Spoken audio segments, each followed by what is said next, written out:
Hello दोस्तों, मैं Aryan Shukla, business advisor and founder online business workshop. मित्रों, हम बात करना चाहेंगे प्लानिंग के कुछ प्रकारों के बारे में।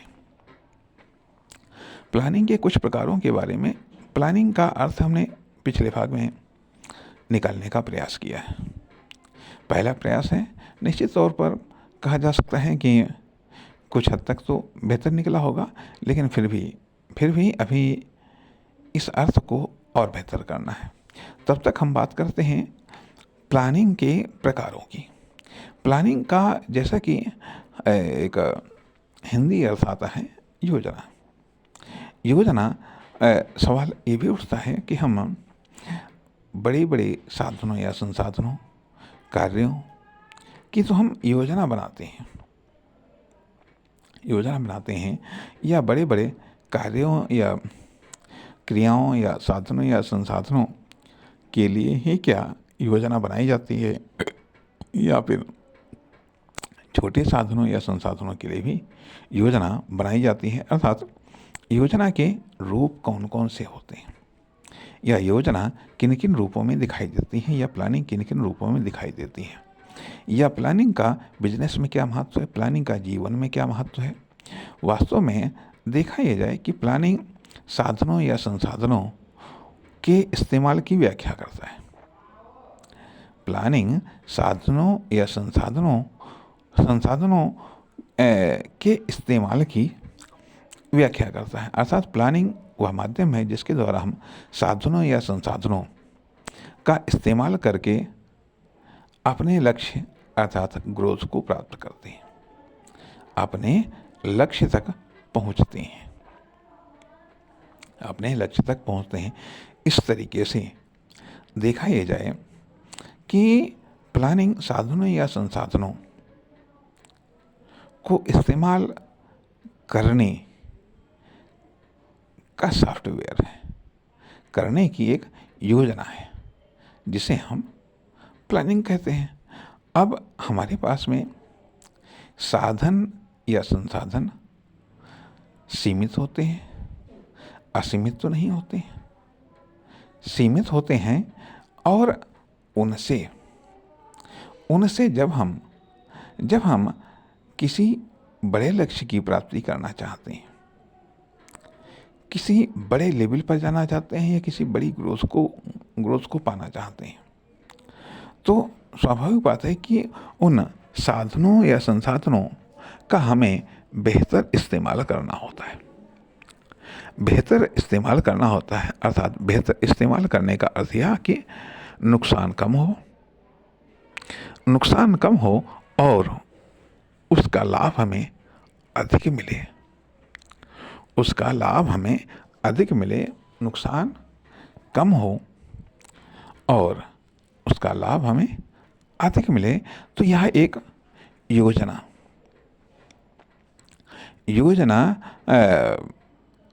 अर्थात कहने का अर्थ यह कि योजना साधनों या संसाधनों को इस्तेमाल करने की विधियां हैं। साधनों या संसाधनों को इस्तेमाल करने की विधियों को हम योजना कह सकते हैं, प्लानिंग कह सकते हैं। अर्थात प्लान और प्लानिंग, प्लान से बनती है प्लानिंग। तो अब यदि देखा जाए तो प्लान में तो 4 ही चीज़ें आती हैं: प्रिपेयरिंग, लेटेस्ट लर्निंग, एटीट्यूड और नेक्स्ट लेवल। प्लान अपने आप में एक सिंगुलर नंबर है, इसलिए प्लान थोड़ा सीमित है, प्लानिंग थोड़ी सी बड़ी चीज़ है। प्लान किसी भी कार्य या संसाधन या साधनों को लेकर के, उनके उपयोग को लेकर के हो सकता है, बन सकता है। लेकिन प्लानिंग एक दीर्घकालिक साधनों या संसाधनों को इस्तेमाल करने की पद्धति है। अर्थात ये कह लीजिएगा, विभिन्न प्लान से मिल करके प्लानिंग बनती है। विभिन्न प्लान से मिल करके प्लानिंग बनती है। हो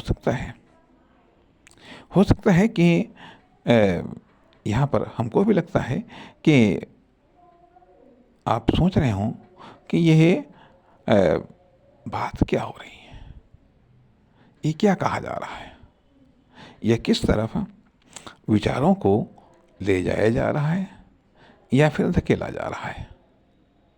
वास्तव में प्लानिंग कभी कभी धक्का परेड भी हो जाती है।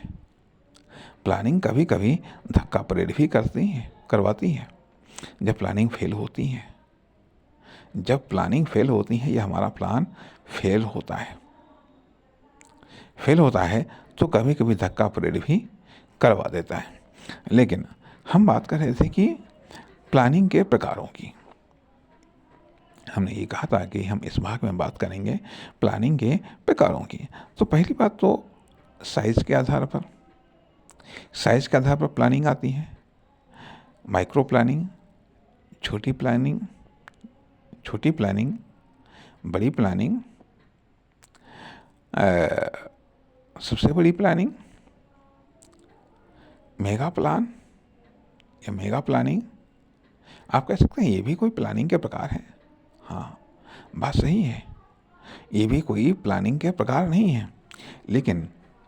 लेकिन प्लान, बड़ा प्लान, छोटा प्लान, बहुत बड़ा प्लान, बहुत छोटा प्लान, साधन या संसाधनों या उद्देश्य के आधार पर प्लान बनाया जाता है। योजना बनाई जाती है। अर्थात यदि एक कहा भी जाता है कि बिना विचारे जो करे सो पाछे पछताए, काम बिगाड़े आपनो जग में हो थसाए, चित्त में चैन न पावे, खान पान राग रंग मन न भावे। तो बिना विचारे, अर्थात बिना विचारे जो करें, कार्य करने के पहले विचार करना चाहिए और विचार करने के दौरान निश्चय करना चाहिए।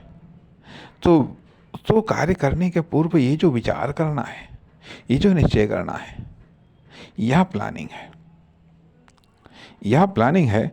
ठोस प्लानिंग, सुनियोजित प्लानिंग, पूर्व निर्धारित प्लानिंग। अर्थात जब हम रिसर्च या स्टडी या अध्ययन करने के बाद में जब हम प्लानिंग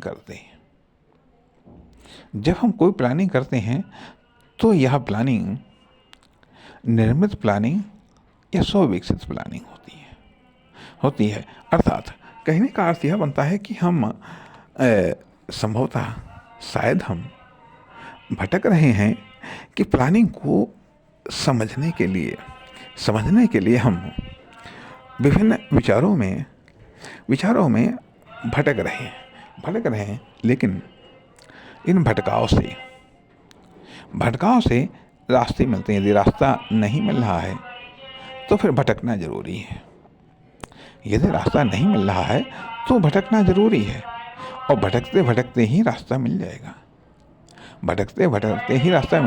अर्थात भटकते भटकते प्लानिंग के प्रकारों को